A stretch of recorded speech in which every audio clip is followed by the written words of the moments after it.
Good day, students. I'm going to start the first lesson of economics, introduction to economics. So initially we will go for the this online classes due to the COVID-19. We cannot have the physical classes. So we start with our first lesson, introduction to economics. First part in introduction to economics, we have to think how these subjects start. The beginning of the subject, we can go to the long history like stories of the Lord Buddha, then to the Prophet Muhammad and some other scholars. Later on, the Greece, there were several scholars such as Socrates, Aristotle. Everybody gave some idea about the economic subject, but in the theoretically, first time these subjects came out in 1776 by Adam Smith. Adam Smith, he wrote a book called Wealth of the Nation. In that book, he initially gave the full idea about economics. Right? So he said study of the wealth is the subject of economics. So with that, later on, the several scholars, economists gave different ideas about the subject, especially Karl Marx, then John Maynard Keynes, Lionel Robbins. Many economists developed this subject to the current level. Okay. Then we study the what is the definition, what are the definitions available. So there are several definitions. Okay. So generally we say the scarce resources utilizing to fulfill our human needs. That's the general accepted definitions. So definitions will be given in the notes. Okay. Then we'll go to the in definitions where it says about the human needs and wants. Human needs and wants.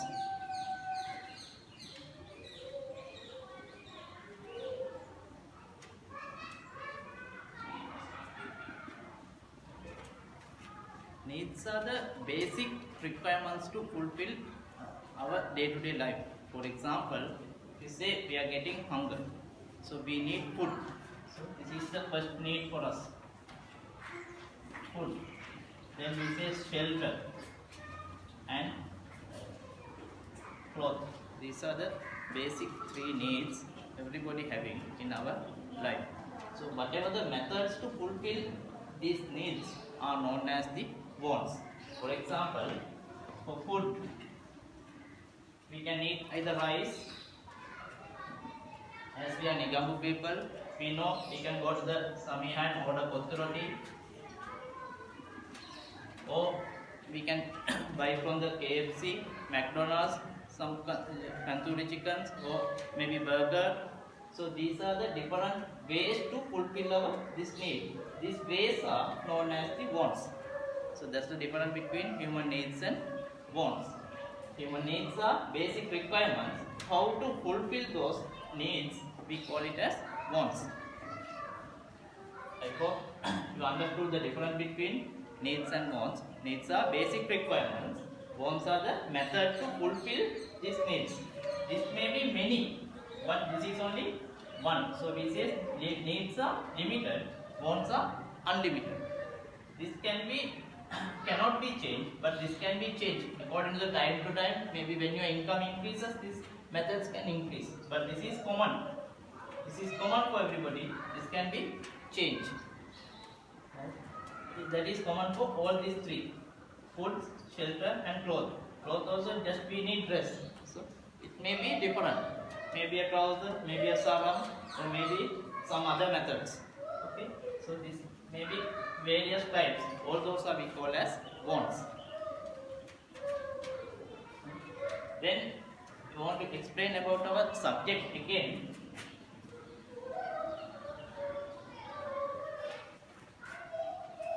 This economics,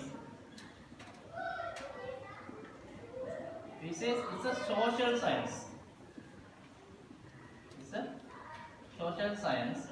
If it is a science, okay, science means generally we say all natural sciences are laboratory tested, but this social science we cannot test inside the lab. So this is we have to study outside the laboratory. That means in the society. In the society we have to study how people behave in the society. That is the social science. For example, if you take political, this is political behavior of the individuals or political science.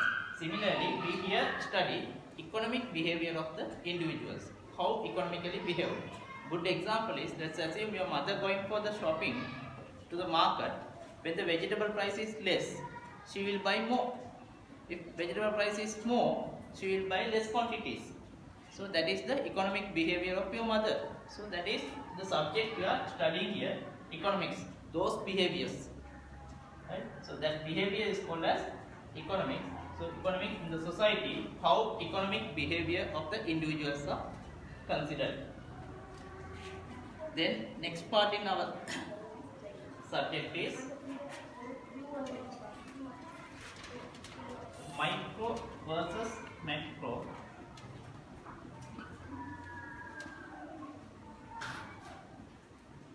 Micro versus macro.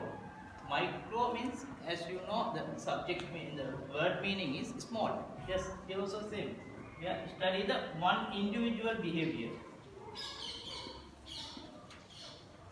Individual behavior, how they are behave in the market, or how behave in the society.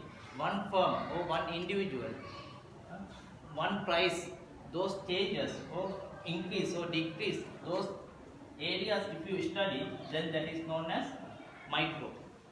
If you take total Sri Lanka, the many people will buy goods and services.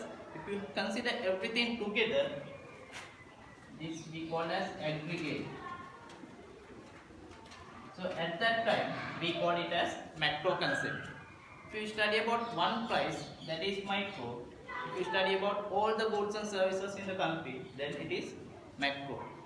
One firm production, one organization production is micro, total country's production is macro. So that's the difference between micro and macro. Okay. One individual we call as micro. When all the people in the country, their behaviors if you study, then that is called as macro. So that is the difference between microeconomics and macroeconomics. Okay. Next concept here is positive and normative. Positive versus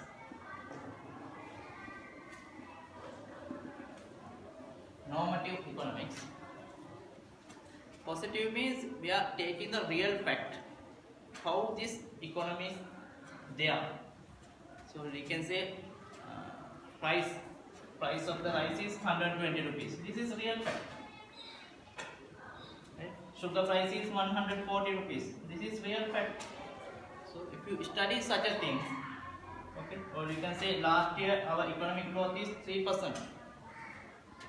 So such a things if you study, that is we call as positive. We can assume and say it should be something like this. We can say we have to keep 8% economic growth annually. So that is a normative statement. Future it should be there, or it ought to be there, something like that. Those statements are studied by normatives. If it is real fact, we call as positive. If it is a future, the subjective ones are called as normative. Future can be this, or the policymakers can use those statements. We can focus in the future this can be happen. So such a statements are we call as normative statements. Positive means we are taking the real fact, what happened in the last and what's happening now. So those things we study this in the positive economics. Normative things we call in the future what will be there.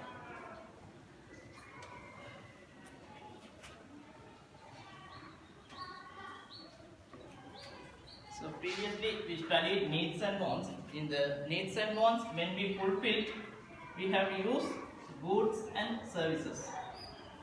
Goods and services. Goods services, it's easy. If you touch, it should be tangible. Okay. If it is cannot touch, then we call it as services. That means physical appearances are there means goods. If it is not appearance, then that is service. So whatever it is, we generally call as goods and services. Whatever the fulfill our human needs are considered as generally goods or service. So both can fulfill our needs. So this needs again, actually in our theory we are not consider the some other needs. Okay, we are consider only the basic needs like food, shelter and cloth. In addition to that, people may have some mental needs such as love. Those things we cannot fulfill from our subjects. Okay. So these goods and services we can classify some again as economic good and non-economic goods. Non-economic, or sometimes this is known as free goods. Economic goods are the goods which we have cost. For example, I bought this marker pen for 80 rupees. So I have a cost. Somebody produced this, so they have cost. So we call it as cost there. Therefore, this is an economic good. There are some non-economic goods. For example, now we are breathing with the free air. Nobody going to pay for that. There now raining, so rainwater is free to use. Nobody will scold you though you use or not. Okay. So those type of natural things, whatever we receive from the nature, are considered as non-economic goods. Okay. Rest of the all the things, whatever we made using our resources, then we call as economic goods. Okay. Example: pen, marker, books, our dresses, our food, everything are considered as economic goods. So naturally provided, whatever we are not paying money and freely available are considered as economic goods and the free goods. But sometimes these free goods can become an economic good. This can become an economic good. For example, if you take a air for divers who is swimming inside the sea, they need to take oxygen artificially. So that time they have to pay money to take this. So such a cases we call as the free goods becoming an economic goods. So other than that, generally we call as non-economic goods. Rest of the things all considered as economic goods. And when producing these economic goods, we have to use resources such as land and natural resources. Natural resources we have to use to produce these economic goods. So at that time, these resources again we can subdivide it into two: renewable and non-renewable. Non-renewable. Renewable resources, for example, if we take fisheries or forest, so every day it can be renewed. Okay. But if you take gold or let's say crude oil, okay, or gas, so such a things are we call it as non-renewable resources. So anyhow, these both resources are considered as economic goods, but these resources can be classified into two. One is renewable and non-renewable. And one more new concept is arrived there now. Due to use of these natural resources in the high level, so we call it as overconsumption.